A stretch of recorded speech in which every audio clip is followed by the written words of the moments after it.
எல்லா புகழும் இறைவனுக்கு. அனைவர் மீதும் இறைவன் புறத்திலிருந்து அமைதியும் சமாதானமும் நிறைவாக உண்டாகட்டும். இன்றைய தியான வகுப்பில் தோன்றும்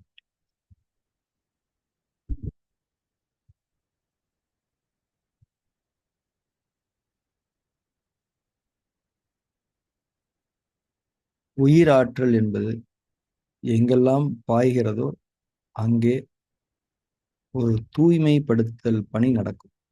அங்கே ஒரு இயக்கம் நடக்கும். அந்த இயக்கத்தினுடைய அடிப்படை தூய்மைப்படுத்துதலாக இருக்கும். உயிராற்றல் ஒரு இடத்தில் குவிய வேண்டும் என்றால் மனதின் துணை இல்லாமல் அது நடக்காது. ஏனென்றால் மனதை கடந்துதான் உயிராற்றல் என்பது உடலை வந்தடைகிறது என்பதை நாம் அறிந்திருக்கோம். இப்போ உடம்ப வச்சு ஒரு செயலை நம்ம செய்யறோம்னா அங்கேயும் நம்ம உயிராற்றல் அப்ளை பண்றோம்னு தான் அர்த்தம். இப்போ நம்ம வந்து இந்த கிளாஸ் நான் எடுத்துட்டு இருக்கேன், நம்ம கேட்டுட்டு இருக்கோம் அப்படின்னா இங்கேயும் உயிராற்றல் தான் பயன்படுது. உயிராற்றலை புற உலகத்துல நம்ம வெளிப்படுத்தி ஒரு செயலை செய்யும். அப்ப எந்த ஒரு செயலுமே உயிராற்றலை பின்புலமாக கொண்டதாகத்தான் இருக்கிறது என்பதை நாம் புரிந்து கொள்ள வேண்டும். இப்போ உயிராற்றல் ஒரு இடத்துல இருக்குன்னா அதுக்கு பின்னாடி மனமும் இன்வால்வ் ஆகிருக்குது அப்படின்னு தான் புரிஞ்சுக்கணும். ஏன்னா மனதை கடந்துதான் அந்த உயிராற்றல் வெளிப்பட முடியும். உயிராற்றல் எங்க பாயுதோ அங்க நன்மை இருக்கும், ஒரு தூய்மைப்படுத்துதல் இருக்கும். இப்ப இந்த உயிராற்றலை மனம் அல்லாத மற்ற விஷயங்களுக்கு பயன்படுத்துறது தான் பெரும்பாலான நடைமுறையா இருக்கு. உடலுக்கு பயன்படுத்திக்கிறோம், புற உலகத்துல பல்வேறு வேலைகள் செய்யறதுக்கெல்லாம் பயன்படுத்தி.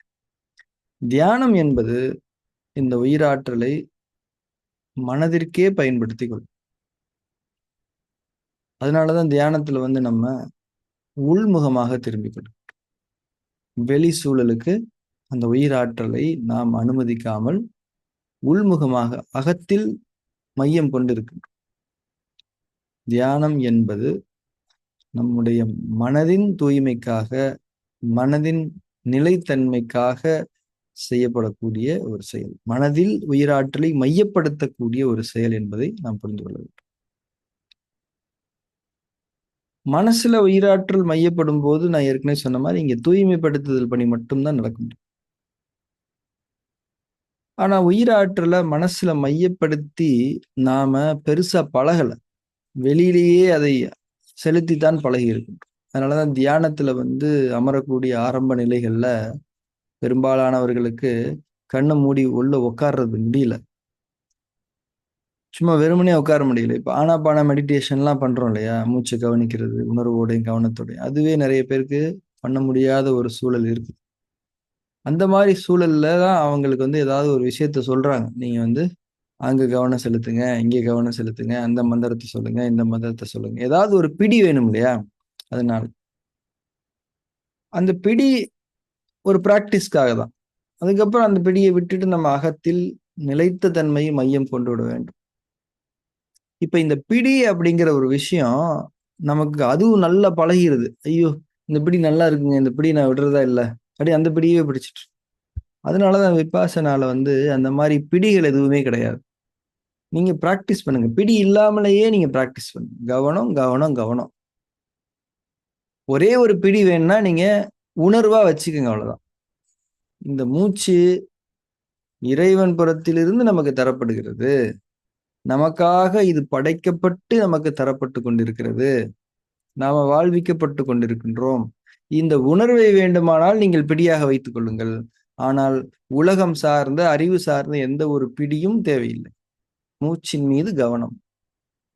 அதனாலதான் விபாசனா தியான முறைகள்ல ஆனாபானாவுக்கு வந்து அவ்வளவு முக்கியத்துவம் கொடுத்து வச்சிருப்பாங்க. இப்போ நமக்கு விருந்துக்கு எவ்வளவோ சாப்பாடு இருக்கலாம், உட்கார்ந்து சாப்பிட உட்காரணுமா இல்லையா? அப்பதானே சாப்பிட முடியும். இவ்வளவு மெனு இருக்குங்க, சூப்பரா இருக்குங்க, ஆனா எங்கெங்க இதெல்லாம் போடுறாங்க, எப்படி சாப்பிடுறதுன்னே தெரியாம என்ன விஷயம். அதனால அந்த விபாசனா ரொம்ப ரொம்ப ஹையரான பிராக்டிசஸ் இருந்தா கூட இன்னைக்கு வரைக்கும் அந்த தம்மாவுடைய பாரம்பரியத்துல வந்து ஆனாபானாக்கு மட்டும்தான் ராஜ மரியாதை. ஆனாபானாங்கிறது ஒண்ணும் கிடையாது. உட்கார்ந்து மூச்சின் மீது கவனம் வைத்து அப்பப்ப மனம் ரெண்டு எண்ணங்களின் பின்னால போகும்போதெல்லாம் அது ஒரு பெல் அடிச்சு கூப்பிட்டு அப்படியே அந்த கவனத்தோடவே அவங்கள உட்கார வைக்கிறது. அதுவும் பிடி இல்லாம. இதுதான் உண்மையான அகத்தில் மையம் கொள்ளுதல். உண்மையான அகத்தில் மையம் கொள்ளுதல். அவ்வளவுதான். இப்ப இந்த சின்ன வயசுல எல்லாம் ஸ்விம்மிங் கத்துறதுக்கெல்லாம் பிடிச்சி கிணத்துல தள்ளி விட்டுருவாங்க. அவனே அடிச்சு அடிச்சு வந்துடுவான். அந்த மாதிரிதான் இது.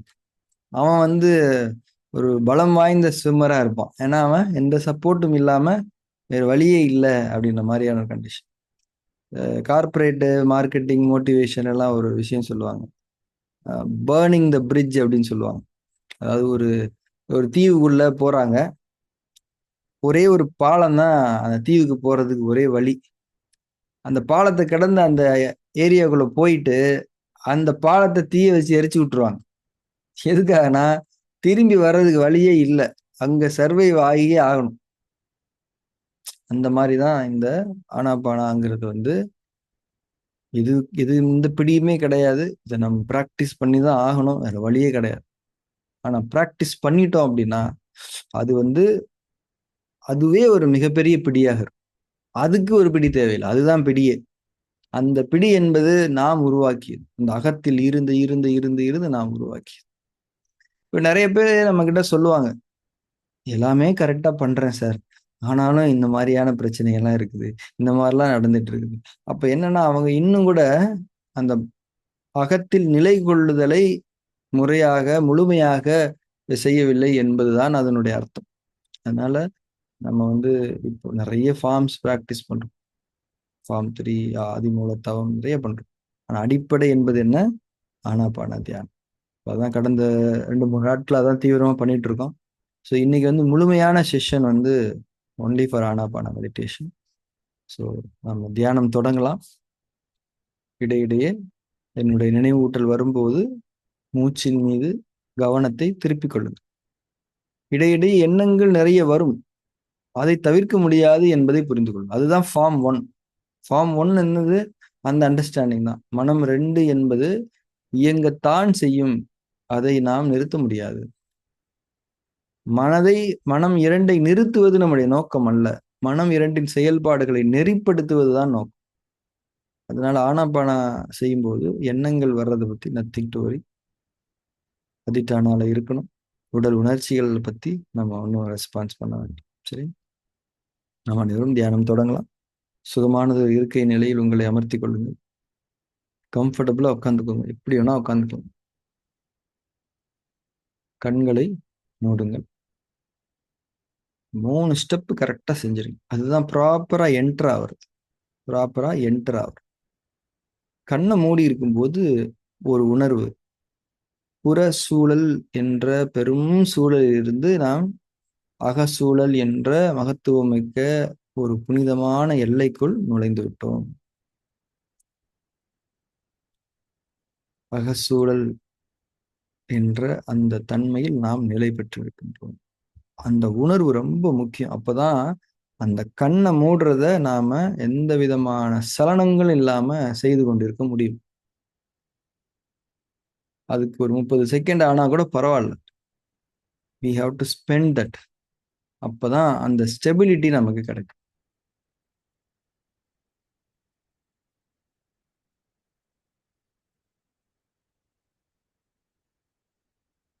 உடலை அதிட்டானாவில் நிலைப்படுத்திக் கொள்ளுங்கள்.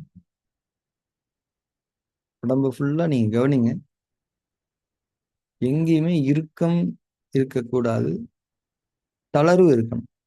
தளர்வுங்கிறது வந்து சாதாரண ஒரு வார்த்தை கிடையாது. தளர்வுங்கிறது லேசான தன்மை. எங்கேயுமே ஒரு இறுக்கம் இல்லாத லேசா சுகமா பாடி இருக்கணும். அசைவற்ற நிலையில இருக்கும். தளர்வான நிலையில அசைவற்று இருப்பதுதான் உண்மையான அதிட்டானம். இறுக்கமான நிலையில அசைவற்று இருப்பது என்பது அதிட்டானா அல்ல. அது உங்கள் உடலுக்கு அழுத்தம் தரக்கூடிய ஒரு சுகவீன். அதை நாம் செய்யக்கூடாது. எனவே அதிட்டானாவை சரியான தன்மையில் நிறுவி அதனை மனதால் உறுதிப்படுத்திக் கொள்ளுங்கள்.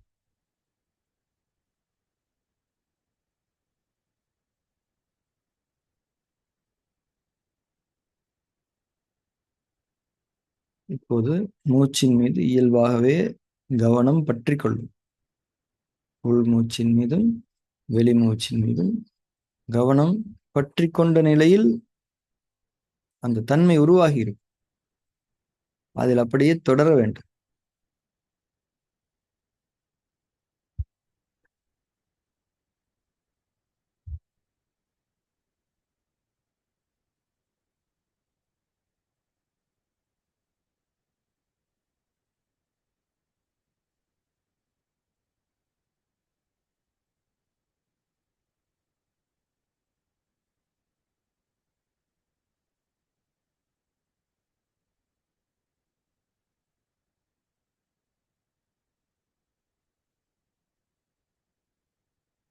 மூச்சின் மீது கவனம் இருக்கட்டும்.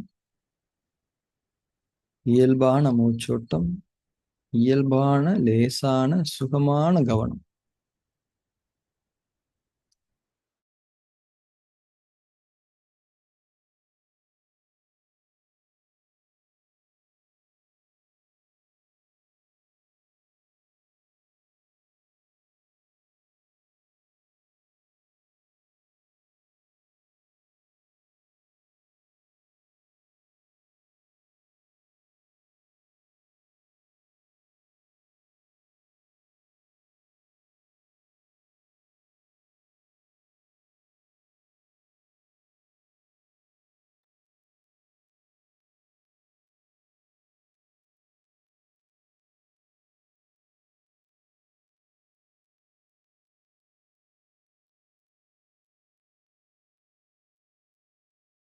மூச்சின் மீது கவனம் இருக்கட்டும்.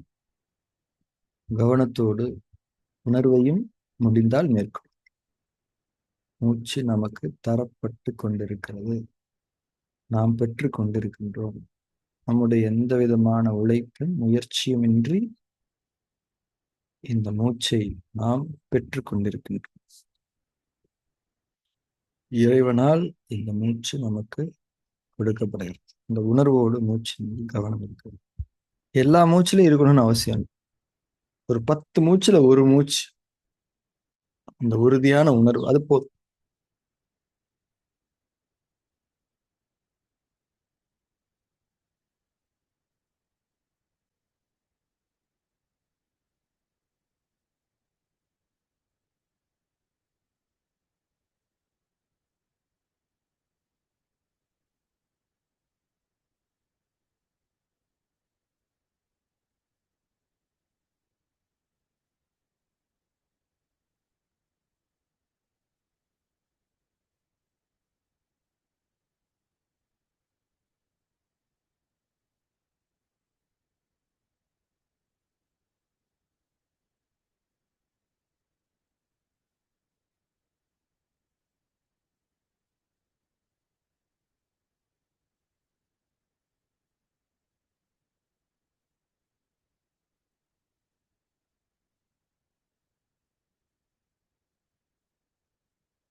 மூச்சின் மீது கவனம் இருக்கட்டும்.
மூச்சின் மீது கவனம் இருக்கட்டும்.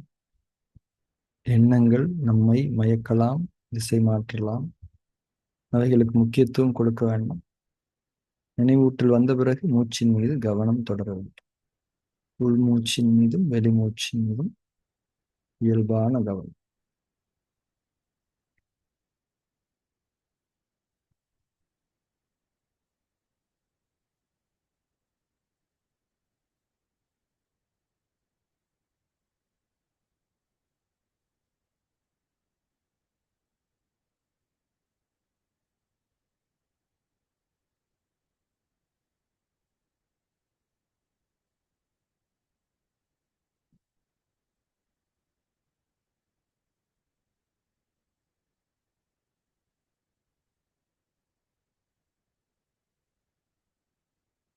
மூச்சின் மீது கவனம் செலுத்துதலை ஒரு அழுத்தம் தரக்கூடிய செயலாக நீங்கள் செய்யக்கூடாது.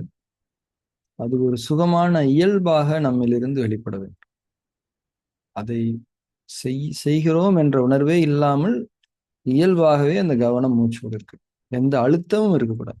லேசான தன்மையில், சுகமான தன்மையில். முக்கியமா நெஞ்சு பகுதியில கவனத்தை செலுத்தினீங்கன்னா அந்த நெஞ்சு பகுதியில எந்த இறுக்கமும் இருந்துடக்கூடாது. சுகமா இருக்கணும். அதுதான் உண்மையான ஆனாபானம். இதை உறுதிப்படுத்திக் கொண்டு தியானத்தில் தொடர்ந்துருங்க.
மூச்சின் மீது கவனம் இருக்கட்டும். தொடர்ந்து அந்த மூச்சின் மீதான கவனத்தில் நிலை பெற்றிருங்கள். சுகமான இயல்பான செயல்முறையாக அது நிகழ வேண்டும். நெஞ்சு பரப்பில் எந்த இறுக்கமும் இருக்கக்கூடாது. உடல் லேசான தன்மையில் உணரப்பட வேண்டும். ஆனாபான தியானத்தினுடைய அடிப்படைகளை மனதில் வைத்துக்கொண்டு தியானத்தில் தொடர்ந்து.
மூச்சின் மீது கவனம் இருக்கட்டும்.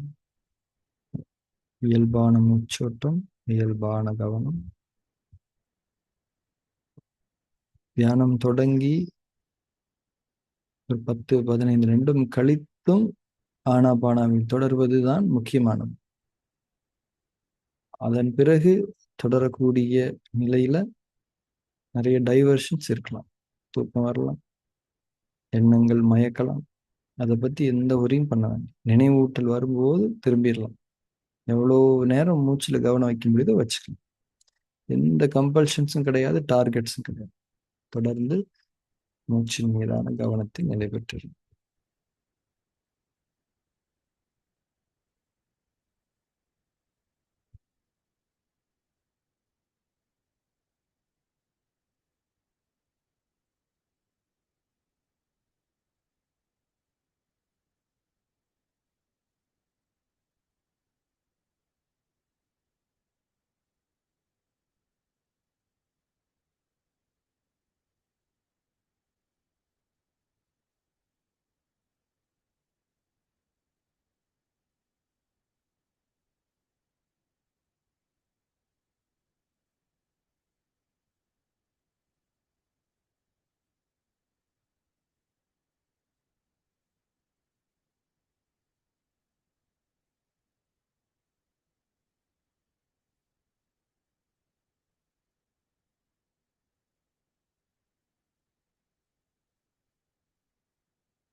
அதிஷ்டானாவிலிருந்து தொடர்ந்து கொள்ளலாம்.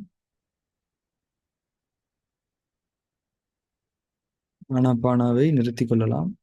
கண்கள் மூடிய நிலையில் தியானத்தில் தொடர்ந்திருக்கும். இயல்பான நிலையில் தொடர்ந்திருங்கள். ஆனாபான அவசியம் இல்லை.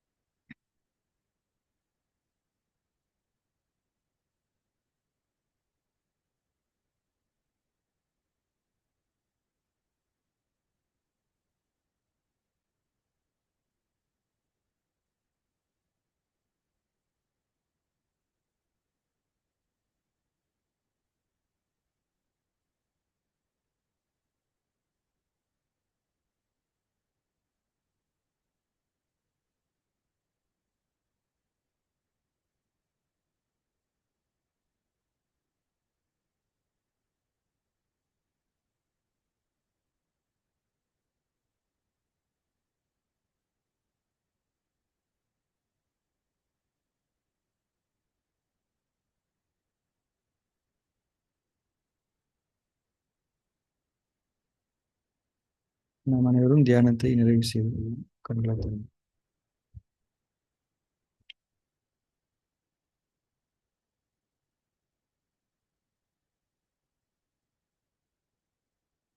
ஆனாபான தியானத்தினுடைய ஆழமான புரிதல்களை நாம் நினைவூட்டி கொண்டிருக்கின்றோம். ஏற்கனவே இதெல்லாம் நம்ம படிச்சதுதான். இதுல முக்கியமா நம்ம கவனிக்க வேண்டியது என்னன்னா, இந்த ஆனாபானால ஒரு 10 நிமிஷம் வந்து நம்ம பண்ணிட முடியும். எல்லாராலயுமே 10 நிமிஷம் பண்ணிட முடியும். அந்த 10 நிமிஷத்த கடந்து அடுத்த 10 நிமிஷம் தான் கொஞ்சம் சேலஞ்சிங்கா இருக்கும். அந்த குறிப்பிட்ட 10 நிமிடங்கள்ல நம்ம கவனிக்க வேண்டியது என்னன்னா, நம்ம நெஞ்சு பகுதி. நம்ம நெஞ்சு பகுதியில ஏதாவது ஒரு இறுக்க நிலை, அழுத்த நிலைய நம்ம உணர்ந்துட்டோம் அப்படின்னா, அது நம்முடைய மனதினுடைய தன்மையை பிரதிபலிக்கக்கூடியதாக உணர்ந்து கொள்ள வேண்டும். மனசுல அவ்வளவு விதமான இறுக்கங்களோ, எண்ணங்களுடைய சிக்கல்களோ இருக்கலாம் என்றுதான் அதை நான் புரிந்து கொள்வேன். தொடர்ந்து நாம அந்த 10 நிமிஷம் அந்த ஒரு மிட்ல இருக்கக்கூடிய 10, 15 நிமிஷம் ஆனாபானா பண்றது தான் உண்மையான தளர்வு தன்மைகளை மனதில் ஏற்படுத்த முடியும். அதனால ஹையர் ஃபார்ம்ஸ் பண்ணா கூட ஆனாபானால நமக்கு நிறைய பெனிஃபிட்ஸ் அப்பப்ப கிடைச்சிட்டே இருக்கும். ஸோ இதுதான் பிரதானமான ஒரு விஷயம். அதே போல இந்த மிட் 10 மினிட்ஸ் பண்ணும்போது பயங்கரமா தூக்கம் வரும் சிலருக்கு. தூக்கம் வருது அப்படின்னாலே நம்ம என்ன அண்டர்ஸ்டாண்ட் பண்ணிக்கணும், நைட்டு சரியா தூங்கல அப்படின்றது ஒரு பேசிக் அண்டர்ஸ்டாண்டிங். பட் பிசிக்கலி நமக்கு நிறைய குறைபாடுகள் இருக்குது, சக்தி ஓட்டங்கள்ல தடைகள் இருக்குது, இந்த மாதிரிலாம் புரிஞ்சுக்கணும். அதுக்கு என்ன சொல்யூஷன் அப்படின்னா, அதுல அப்படியே கண்டினியூ ஆகுறது தான் சொல்யூஷன். மாஸ் மெடிடேஷன் ப்ராக்டிசஸ் எல்லாம் பண்ணும்போது இந்த மாதிரி நெஞ்சு பகுதியில் இருக்கிறவங்களுக்கோ ஒரு கட்டுப்படுத்த முடியாத தூக்கம் வர்றவங்களே நம்ம என்ன சொல்லுவாங்க அப்படின்னா, அப்படியே ஃப்ளாட்டா படுக்க சொல்லிடுவோம். ஃப்ளாட்டா படுக்க சொல்லிட்டு ஆனாபானாவில் நம்ம வந்து தொடரணும். அப்படி தொடரும்போது சில பேர் நல்லா தூங்கிடுவாங்க. அந்த தூக்கம் வந்து ரொம்ப ரொம்ப ரொம்ப ரொம்ப ஆழமான தூக்கமா இருக்கும். நெஞ்சு பகுதியில் கூட இறுக்கம்லாம் அப்படியே கொஞ்சம் தளர்ந்து நார்மலாகும். அது இன்னும் கூட சுகமா இருக்கும். ஸோ படுத்துக்கிட்டு பண்ற அளவுக்கு அவசியம் இல்லைன்னு நினைக்கிறேன் நம்மளுக்கு. பட் இதெல்லாமே நடக்கும். விபாசனாவுடைய பிராக்டிஸ் செஷன்ஸ்ல நிறைய அப்சர்வேஷன்ஸ் இருக்கும். நிறைய டீச்சர்ஸ் வந்து அதெல்லாம் ஷேர் பண்ணுவாங்க. அந்த அப்சர்வேஷன்ஸ்ல இதெல்லாம் முக்கியமானது. அதனால ஆனாபானாவுடைய முக்கியத்துவத்தை நம்ம எப்பவுமே புரிஞ்சுக்கணும்.